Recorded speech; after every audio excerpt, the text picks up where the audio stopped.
Hello everyone, welcome back to another episode of Queen Spark for Life. As always, I'm your host, Glenn Marshall. I did mention I was going to get Corey Johnson on the show this week. I actually got my dates mixed up. So instead what I did is went straight to the top of Southland football and brought in Iain Walker. How you doing, Iain? Great, Glenn, thanks for having me on board. No worries, cheers for coming in at such short notice. Yeah. Righto, well let's kick on. You've just become the Southland Football Development Officer over the last few months. What sort of made you take on that role and what does it entail? Well, if we start with what made me take it on, I'd been 14 years with SBS Bank and probably was just getting a wee bit stale in that role. So, not that they're a great organisation to work for, so don't take that the wrong way. But it was an opportunity to look. I'd been looking for a couple of years on and off, nothing serious, and then that role popped up. I thought, well, I've had a lifetime of football, so an opportunity to do something and make a difference in Southland. Give back. Give back, yep. I've done a lot of volunteer roles, as you know, throughout my time in Southland, but it was a good opportunity to have a talk to Southland Football about the role. Initially it didn't look although it was going to happen.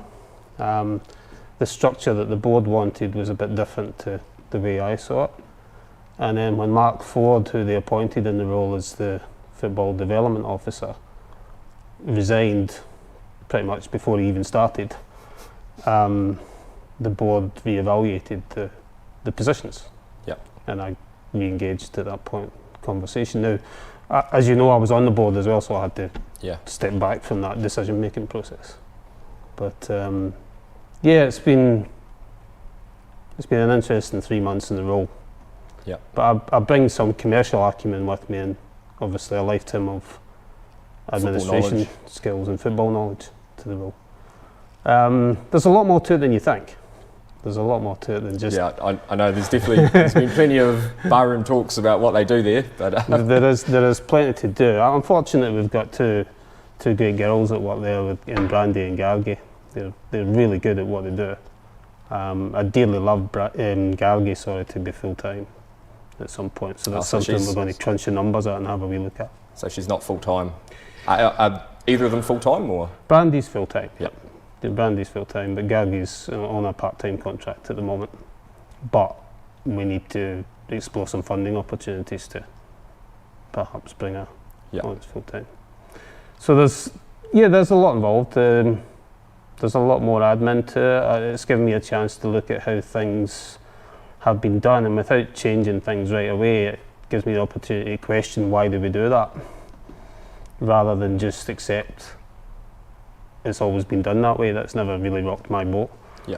And then also work a wee more closely with Football South. And I think, myself included, there's been a perception that Football South don't do a lot for us. In the 3 months I've been in the role, I can assure you that's not the case. And their new CEO is going to, I like him, he's going to bring a fair bit to Football South and to Southland football. Oh, that's good to hear. Yeah. What sort of short, mid and long-term goals do you have for Southland football? Short-term goals is just to see the office running smoothly, pick up some of the admin gaps, find out when we apply for funding, etc. Work with those groups, because they're really important to us, because we rely on people like ILT, Community Trust, the Aotearoa Gaming Trust. Those people we get money for, and work and develop those relationships. Yeah. And also see if I can develop a few more, like the partnership we've had with the SBS Bank for the girls side of the game, which is one of my longer term goals. Yeah. But short term is just to really see it administratively working well and see if we can do things differently, because it's clear we need to do some things differently to get more people playing football, particularly if we can engage them at the young age, the 9s to 12s, we can get them to continue a bit longer in the sport. Yeah. Is there sort of anything in particular that you think you could change to keep kids involved in the sport, or? I think initially we've got to have them having fun. Yeah. That's the most important part. If we can have them engaged in playing football and loving doing it, not necessarily knowing if they've won, lost, drawn. Kids, it's about 7th on the list of the priorities to know that they've won a game. Yeah, yeah. Some are, there'll be the odd one or two that are different from that, and that's fine. But essentially they play to have fun, get fit, etc., etc. Hang out with mates. Yeah, and have just have a good time. Yeah. And if we can deliver a coaching model that delivers that to them without actually telling them being coached, but let them enjoy the game, then hopefully they'll stay in that when they get at 12 age. And the girls is important to me at that age, because when they go to a full-size field and then they have to mix with boys, not sure if that model's the correct one at the moment. Yeah, it would be good to keep sort of girls and boys separated. That's one of the longer term goals. Yeah, right. Yeah, true. The longer term goal, I would love to have a girls league. Full league. Full league.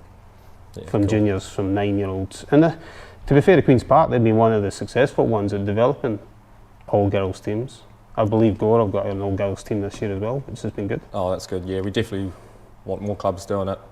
The more we can get doing it, the more we'll get towards that goal. Yeah. And that'll help strengthen women's football in the longer term as well, obviously. Absolutely, if they're enjoying it, and we can give them the Southland, Southland United through the Football South Development League as well. If we can get them going up to Dean on a regular basis as well to play against club teams there, it's going to strengthen the sport for the girls. So next week, obviously, the season kicks off down here in Southland. I'm just wondering, can you sort of take us through the structure of the Donald Gray and Colt Cup competitions, how they sort of looking this year? Well, the Donald Gray, as we know, we've still got 4 teams. We had hoped for more. We had actively spoken with Queenstown, but quite simply because the borders weren't open, they didn't have numbers. Yeah. They didn't have enough to have their second team travel down. I think in essence they are keen on the idea. So it is something we'll actively keep talking to them about during this year. Gore, for whatever reason, decided not to join Donald Gray, which gave us a bit of a challenge, but fortunately managed to fill that slot with the Southland United and the 17s who wanted to stay together as a team.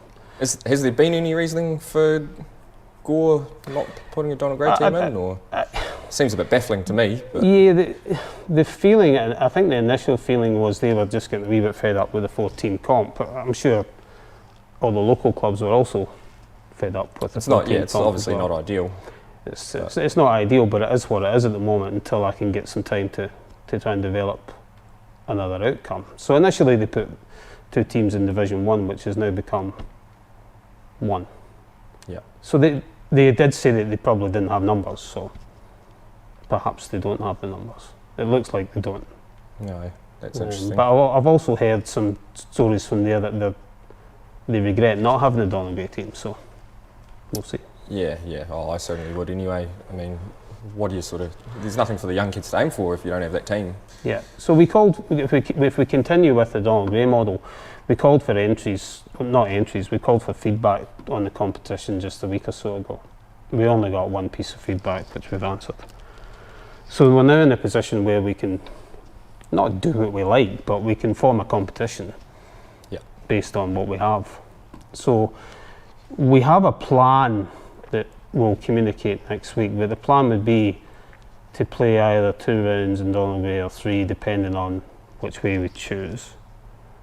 Then reevaluate the competition and promote the top 2 eligible teams from Division 1. Yeah, so obviously you can only have 1 team in the Donald Gray comp. Yeah. So you can't have 2 Queen's Park teams, 2 all boys teams, so they wouldn't be eligible. But we'll motivate them to play by providing some kind of voucher type incentive for the first part. Yeah. We're just not sure in terms of numbers what that's going to look like. At the moment, I'm favouring 2 rounds of Donald Gray, 1 round of Div 1, promote, and then play another 2 rounds in Donald Gray with 6 teams, which would be 10 rounds. So how would that work with points in terms of The first, they'll just wipe and start again. Okay. We think. Okay. They can't do it any other way because there's only 4 teams played the first 2 rounds essentially. Yep. No, that's cool. And what about the Colt Cup? Colt Cup, I think we've got 8 teams, so again it's a case of seeing how that goes. And we had one team last year that was miles away in terms of ability from the others, so we got some lopsided scores. Yeah. Which are never good. Yeah. Hey, our club president Iain will attest to that. You got to start somewhere, don't you? So. Yeah, I mean, I remember Queen's Park from my days when I was at Southland having 2 teams, and in the competition it was great, but they were getting regularly smashed. Yeah. And it would have been good if clubs could have agreed at that point to split the competition, but we couldn't get agreement. So sometimes I think we're going to have to make the agreement, potentially. So we'll reevaluate that after 1 round and see what it looks like. Okay. Collect some feedback. So at this stage it's just sort of one definitive round and then maybe a split? Maybe. Do you have picks for winners of both competitions? No. No? You don't? No.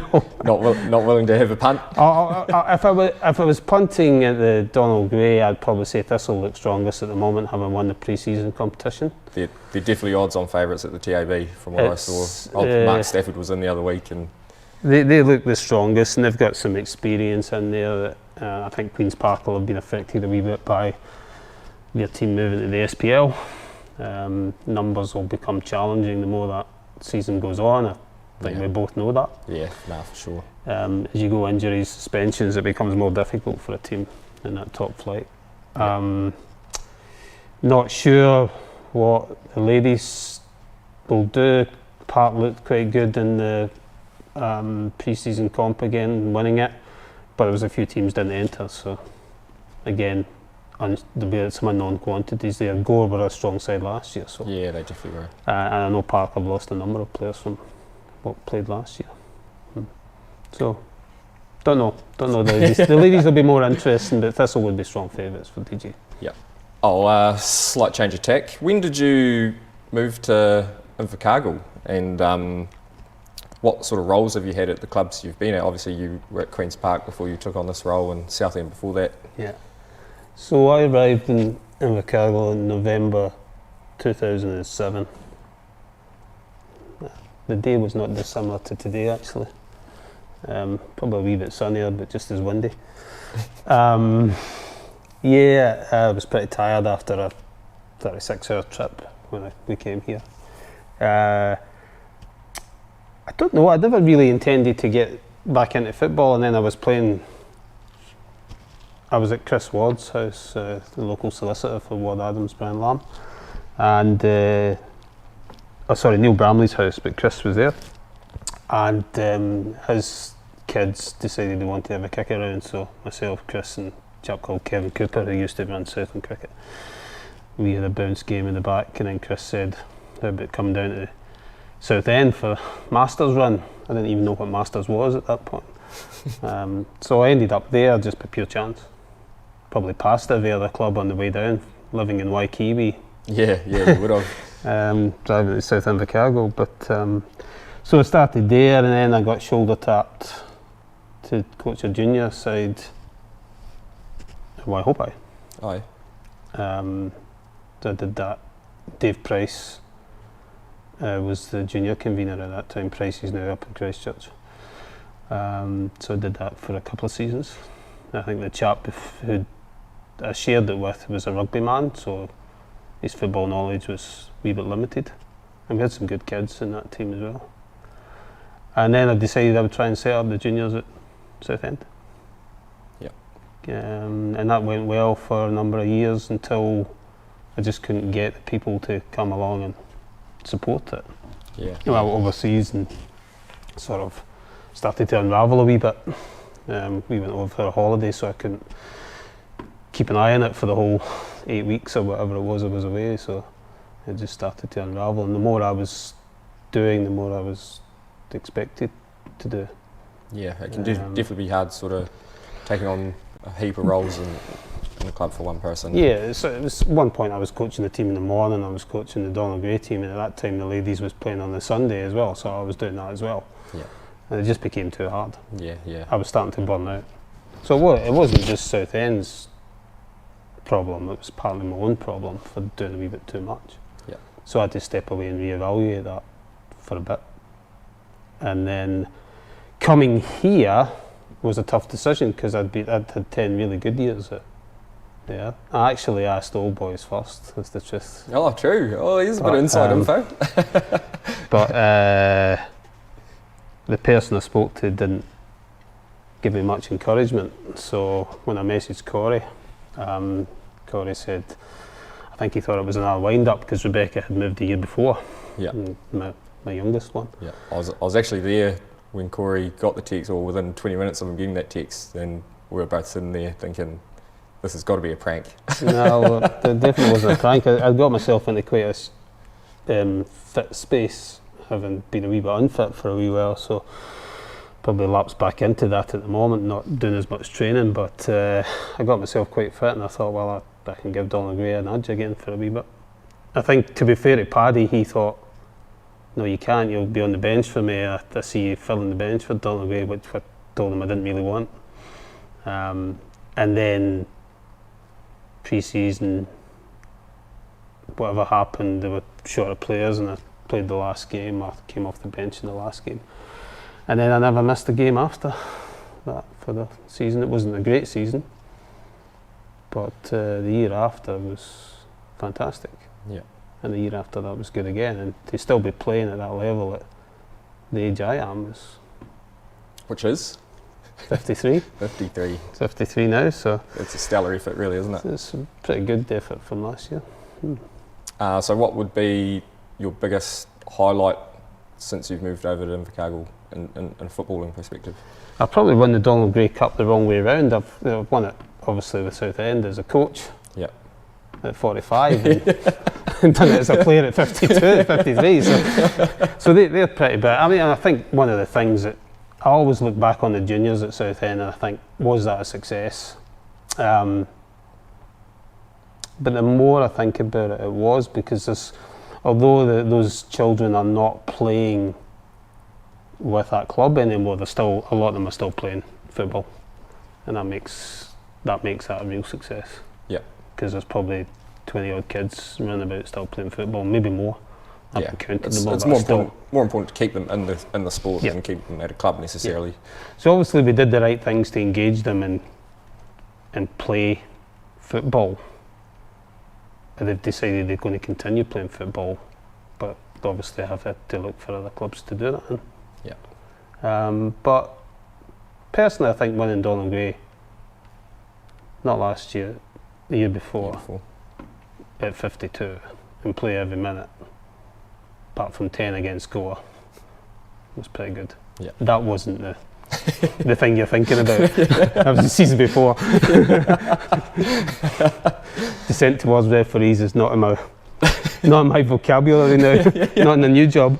Yeah, that's right. I forgot they had that. Yeah, they had the green card or whatever for a while, didn't they? Yeah, it was a sin bin offence for shouting at Will Diamond at the time. So. Yeah. What do you think are some of the biggest hurdles to overcome for juniors in Southland in terms of sort of keeping them in the sport? Or yeah, I don't think football's alone in that piece. It's the teenagers is the difficult part. Yeah. They just don't seem to be playing sport. We're talking fairly regularly with other codes and Active Southland and what we can do to try and keep that engagement and keep them playing. It's interesting. I'm not really sure. I don't know if there has to be a shift in the culture around some of the clubs. I'm not particularly aiming at any club here. But we've got an under-17 team in this year's competition, for whatever reason, did not want to play at the club. I don't know why. And they would come from various clubs as well. Yeah. So that's an interesting statement from that group. Maybe it's the coaching. maybe it's the culture within the club. I don't know the answer. We'd only probably get the answer if they were open and honest and told us why, maybe. Or it could be as simple as they want to. They just want to play with their mates. Play with their mates. Yeah. Could just be that. Yeah. So maybe that's something we need to look at. But I still go back to the 9s to 12s as the key point to get them engaged and do something different when they jump from 12 to 13, when they have to go to the full field. Yeah. Maybe. Yeah. That could be off-putting, I suppose, for a lot of kids, couldn't it? Moving from, so all of a sudden they've played 9-a-side and... Yeah, exactly. They played 9-a-side at 12, going across the field. It's a relatively small space to be putting in the big goals. Yeah. And they're only 13 years old. And most of them are only about that height at that age. Yeah, that's right. I mean, you do get the exceptions, but any goal that goes in high is probably a goal. So maybe we just need to look at that a bit differently.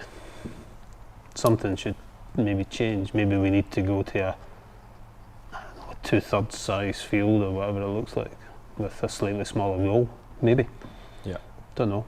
Oh, it's good that... There's got to be we've got to try something differently. Yeah, no, it's just good that that's being thought about, to be fair. Good to hear. We've got to try some different things, but as I say, getting them really engaged at a young age is important.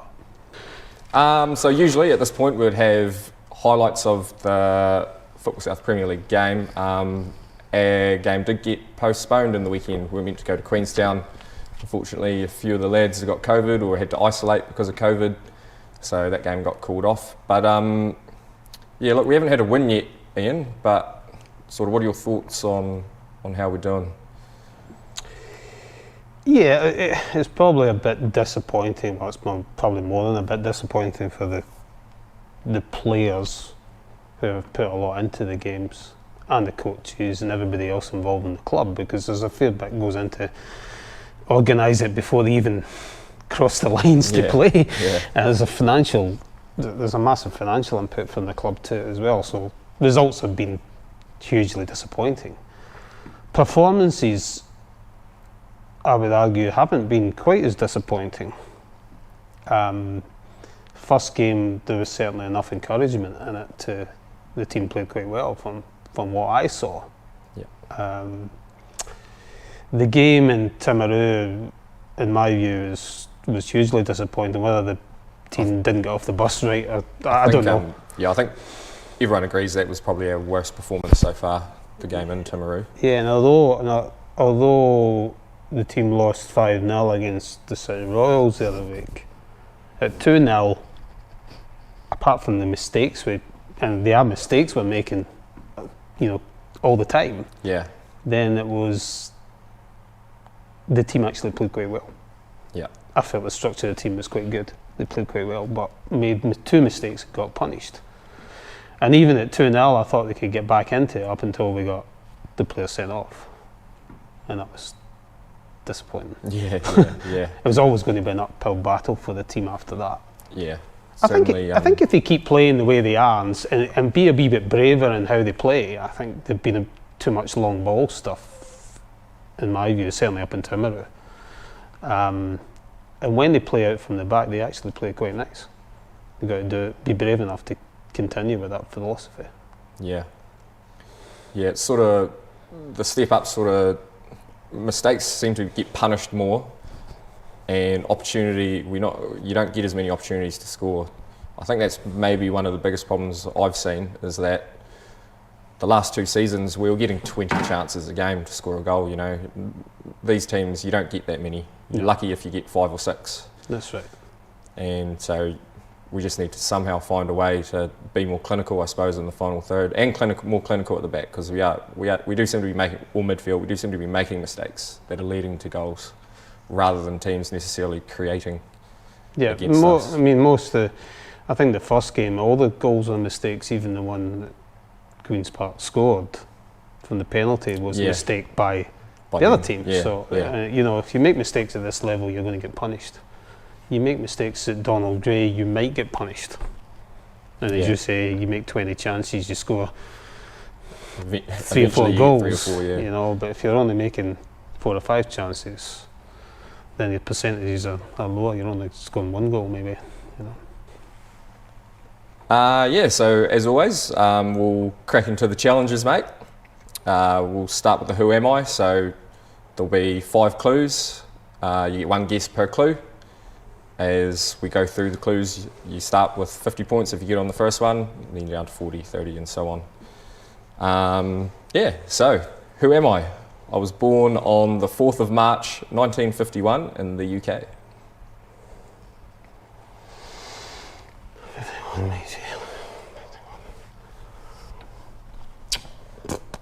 Kenny Dalglish. Oh, fuck it. He's got it. He's got it. He's got the 50. Boom. He's got the 50. Oh, please don't tell me. Please don't tell me you were there searching Scottish footballers. No. No. No, but I did have a think about what you might ask me. Oh, true. And Alex Ferguson and Kenny Dalglish were pretty much up the top of my list. I might have to change tack on this now. I think I'm going to have to random this up. It's trying to get to your head, which is a dangerous place to be. Definitely, definitely. Yeah. Oh, well, that's a cracking start. 50 points. So that means you're only 5 points. Oh, I knew he was early 70s, so yeah. Yeah, so yeah. No, that's, wow, that's brilliant. Well done. Oh, well, we'll go outside and do some pens, mate. As long as you don't miss all 5, I think you're going to storm to the lead here. Well, I'll try not to miss them all. Difficult conditions, though. Yeah, it is difficult. Get the excuses in first. And the Bulls had a bit of a hiding from my dog, so. Well, just a reminder for everyone how this works. 5 points if you score the penalty, -5 if you miss the target.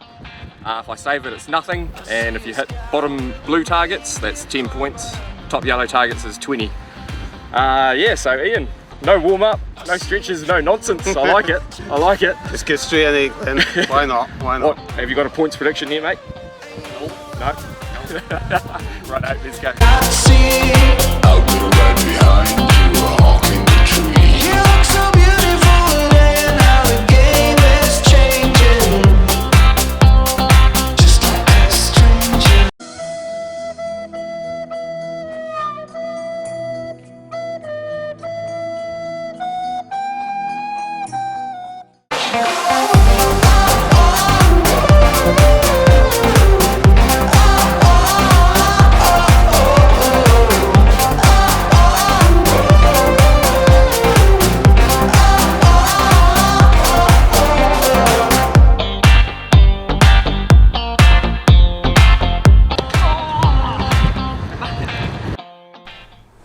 Oh well, Ian, 15 points there, mate.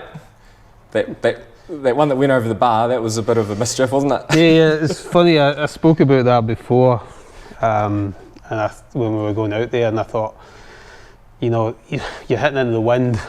I did the very thing, I talked myself into it actually. You're going into the wind and you're trying to elevate it. I thought I'd go for the top bin and see if I could get it, and Yeah, went too high. So that's what they're there for. They're there for a bit of temptation and yeah. make But me it look was, good. it was worth having a wee go at it to see if I can get the points. But yeah, redeem myself with the next one, thankfully. Yeah, no, exactly. No, that's fine. So, hey, look, at the end of the day, that takes you to the top of the leaderboard, mate. 65 points. Stormed out in front. Well done. Pleased with that. Yep. Getting a 50 helps. Yeah. Oh, exactly. That was a ripper. I'm going to have to change the way I do that, I think. Yeah, well, that's us for another week. We do have a lot of football happening this weekend. Donald Gray are playing at 12:30 at Old Boys, against Old Boys, obviously. The Women's Colt Cup Premier team are at home at 1 o'clock against Wyndham.